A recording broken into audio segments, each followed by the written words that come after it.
the whole thing, when Cecil Rhodes and his group came to power with Lord Milner, and they set up the secret society, which was to make a world federation or a world commonwealth of nations.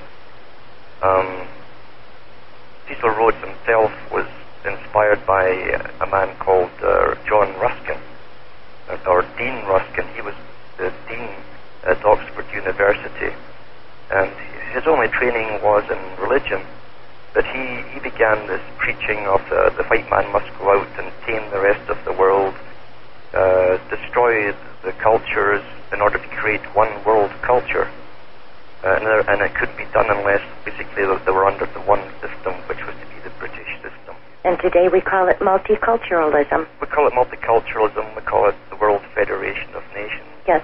But literally multiculturalism, and they're teaching it in the schools. Oh, yeah. And I have a document here from 1943, I think it is, yeah, from the Pennsylvania, what do you call the Teachers Union, and it's a pamphlet, it's a flyer.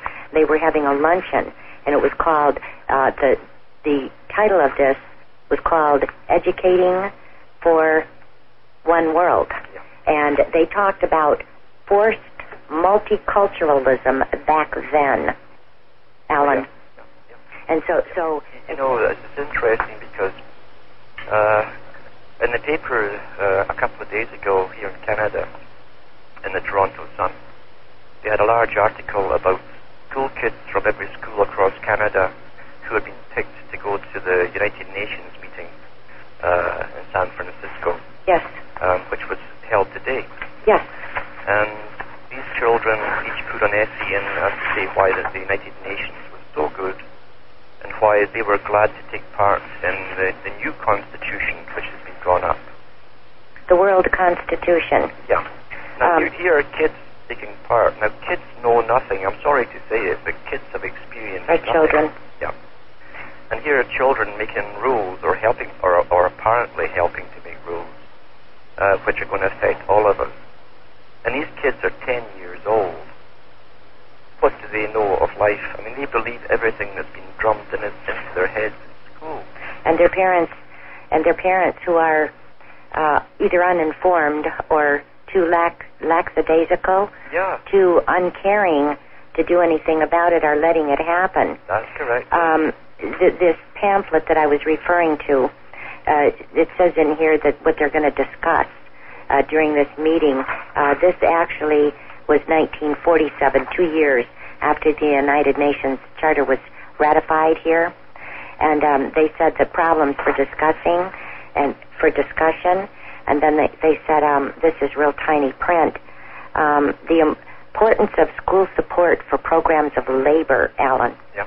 And they said preparing youth for the needs of business and industry, challenge of science in education for one world.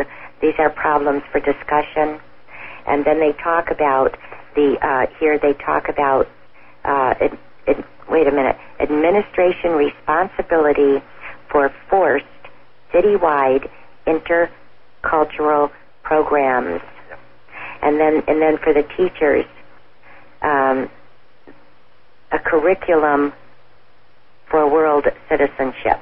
Yep. That was 1947, and I don't want to get us off the track on that on this education thing, but this is what it's all about today, because they know that there are some of us who will never, ever, ever give up and will never forget, yeah, and so that they know that their future is in our children.